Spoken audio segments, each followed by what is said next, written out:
Kitab para raksasa di antara gulungan-gulungan kitab Laut Mati.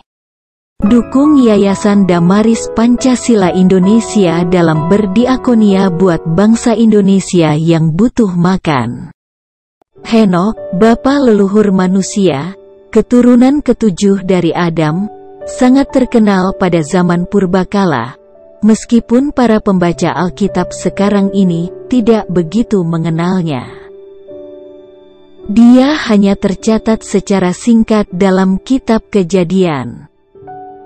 Selain menyebutkan bahwa umurnya 365 tahun, kitab Kejadian 5 ayat 24 mengatakan bahwa Henokh hidup bergaul dengan Elohim, dan kemudian dia tidak ada lagi, karena Elohim telah mengangkatnya.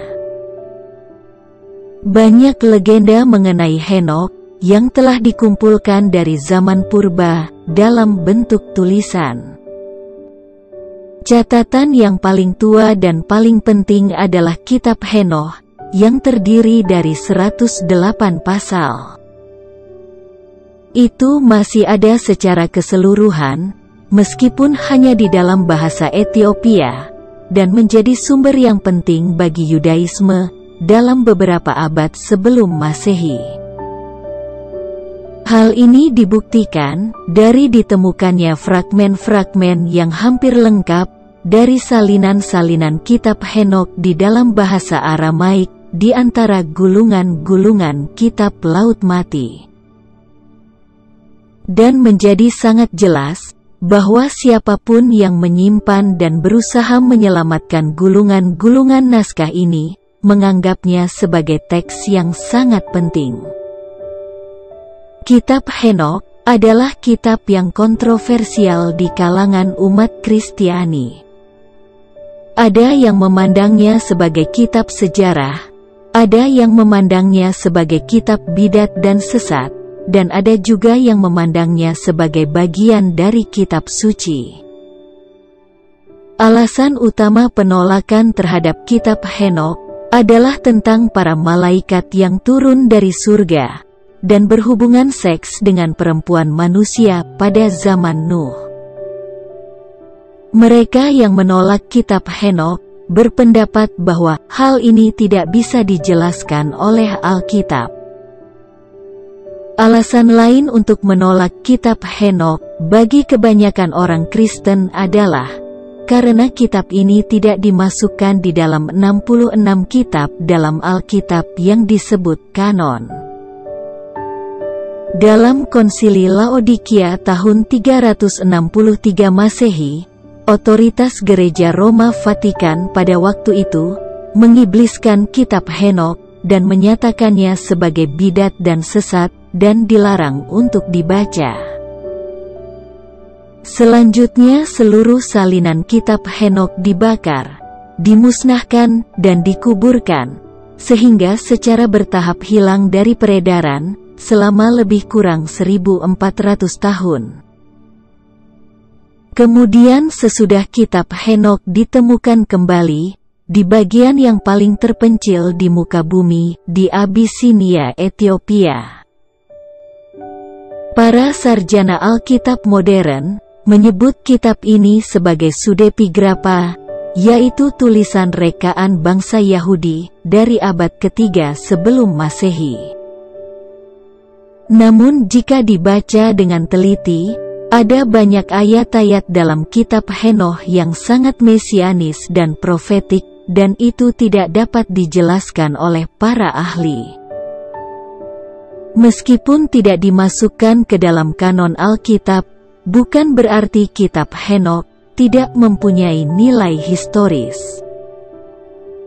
Ada banyak orang yang karena mengetahui bahwa kitab Henokh tidak dimasukkan di dalam kanon Alkitab, dengan cepat berkesimpulan bahwa kitab Henokh adalah sesat, tanpa pernah membaca apa isinya. Banyak catatan sejarah dunia yang juga tidak dimasukkan ke dalam Alkitab, seperti Columbus dan Montezuma, namun dipelajari di sekolah-sekolah. Ada banyak ayat-ayat dalam kitab Henokh berhubungan langsung dengan Alkitab. Bahkan kitab Henokh adalah kunci masuk untuk dapat memahami apa yang sesungguhnya terjadi pada hari-hari zaman Nuh, seperti yang tertulis di Lukas 17 ayat 26 yang berbunyi, "Dan sama seperti terjadi pada zaman Nuh, demikian pula lah halnya kelak pada hari-hari Anak Manusia." Kitab Henokh menunjukkan kepada kita pekerjaan kuasa-kuasa yang bergerak di belakang layar, yang menggerakkan banyak aktivitas yang sedang terjadi di seluruh dunia saat ini. Sejak ditemukan pada tahun 1946, penggalian di Gua-Gua Qumran di Laut Mati telah mengungkap sekitar 981 gulungan-gulungan kitab kuno Yahudi yang merupakan peninggalan yang sangat penting. Teks-teks ini merupakan salinan-salinan kitab kuno Yahudi yang ditulis antara abad ketiga sebelum Masehi hingga abad pertama Masehi. Gulungan-gulungan kitab Laut Mati merupakan penemuan arkeologi terbesar dan terpenting pada abad ke-20. Di antara gulungan kitab ini, para arkeolog menemukan teks yang isinya membingungkan, karena tidak lazim sebuah gulungan kitab yang memberikan petunjuk mengenai keberadaan dan kemusnahan Nefilim. Gulungan itu disebut kitab para raksasa. Henokh hidup di zaman sebelum air bah, suatu zaman ketika bumi dan segala sesuatunya sangat berbeda. Manusia hidup jauh lebih lama. Contohnya anak Henokh, Metusalah, umurnya mencapai 969 tahun. Pada zaman Yared, ayah Henokh, terjadilah suatu peristiwa di mana para malaikat pengawas turun di puncak Gunung Hermon, yang tercatat di dalam Kejadian 6 ayat 4. Mereka ini dikenal sebagai para malaikat Bene Ha Elohim, atau malaikat yang jatuh, dan menjadi sumber kerusakan total atas seluruh makhluk hidup di muka bumi, menyebabkan Yahweh mengirimkan air bah. Menurut kitab Henokh, pemimpin pemberontakan para malaikat ini adalah Semiaza. Bersama dengan 200 rekan-rekannya, turun ke bumi untuk mengambil istri-istri untuk bersetubuh dengan mereka. Perkawinan yang tidak wajar ini menghasilkan anak-anak keturunan berupa hibrid ras manusia raksasa, Nefilim, yang tingginya mencapai 135 meter. Malaikat-malaikat jahat dan raksasa-raksasa ini mulai menindas manusia dan mengajarkan mereka melakukan segala jenis kejahatan. Karena hal inilah, Yahweh menjatuhkan penghukuman pada para malaikat dengan memenjarakan mereka hingga 70 generasi, menunggu waktu penghakiman terakhir.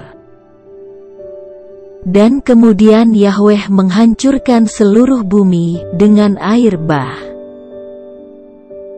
Isi kitab para raksasa. Kitab para raksasa yang ditemukan di Gua Qumran memberikan penjelasan tambahan dari yang tercatat di dalam kitab Henokh. Meskipun sudah tidak utuh lagi, fragmen-fragmen gulungan kitab ini memberikan gambaran yang seram. Nefilim akhirnya menyadari, sebagai akibat perbuatan-perbuatan menyimpang dan kekerasan-kekerasan yang mereka lakukan, penghukuman surgawi akan segera menimpa mereka. Dan itu cukup menggentarkan, sehingga mereka mengutus seseorang untuk mencari Henokh, supaya dia berbicara mewakili mereka di hadapan Elohim. Teks ini diawali dengan detail, bagaimana Nephilim merusakkan seluruh bumi dan segala makhluk yang hidup di atasnya. Tapi begitu mereka mulai menerima mimpi-mimpi profetik tentang kebinasaan, kegentaran mulai merasuki hati mereka. Yang pertama mendapatkan mimpi ini adalah Mahwai, raksasa anak malaikat Barakel. Dalam mimpinya, Mahwai melihat suatu lempengan loh atau tablet ditenggelamkan ke dalam air. Ketika lempengan itu timbul ke permukaan, semua nama-nama, kecuali 3 nama, telah dihapuskan. Ini merupakan perlambang banjir besar, dan akibat kehancurannya, kecuali Nuh dan anak-anaknya. Pada waktu itu, hal ini belum dipahami oleh Nephilim, sehingga mereka memperdebatkan arti mimpi Mahwai, tapi tidak berhasil menafsirkannya. Segera sesudahnya, 2 raksasa lain, Ohya dan Hahya, anak-anak malaikat Semiaza, mulai mendapatkan mimpi-mimpi yang mirip.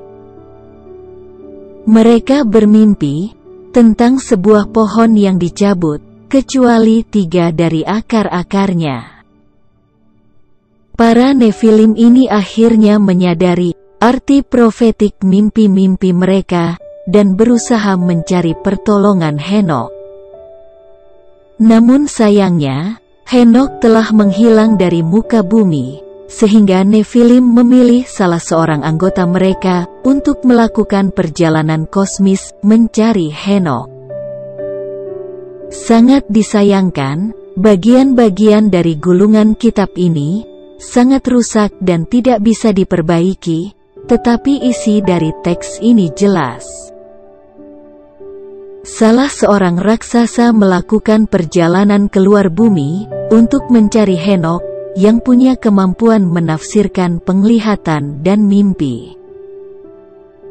Henokh mengirim Mahwai kembali, dari mana dia berasal, berjanji kepadanya bahwa dia akan berbicara kepada Elohim untuk mewakili mereka. Namun bagi Nephilim, lempengan loh yang dikirimkan kembali oleh Henokh kepada mereka sebagai jawaban tidaklah berisi berita baik. Entah mereka berdosa atau tidak, teks ini tidak mengatakan apa-apa lagi. Tapi mereka tidak muncul lagi di teks ini, yang sekaligus membuktikan kehancuran total mereka, yang diakibatkan oleh air bah. Untuk dapat memahami lebih jelas isi kitab para raksasa, Anda perlu membandingkannya juga dengan kitab Henokh dan Yobel, yang salinannya juga ditemukan di antara gulungan-gulungan kitab Laut Mati. Yang paling menarik dari isi manuskrip kitab para raksasa ini adalah disebutkannya seorang raksasa bernama Gilgamesh. Gilgamesh merupakan tokoh dewa Babilonia dan tokoh epik besar epik Gilgamesh yang ditulis pada milenium ketiga sebelum Masehi dalam silinder-silinder Sumeria Mesopotamia. Penemuan-penemuan arkeologi beberapa tahun yang lalu menunjukkan bahwa Gilgamesh bukanlah sekedar tokoh mitos. Menurut mitologi, Gilgamesh adalah Nephilim, 2/3 dewa dan 1/3 manusia. Tahun 2003, para arkeolog mengklaim mereka telah menemukan makamnya.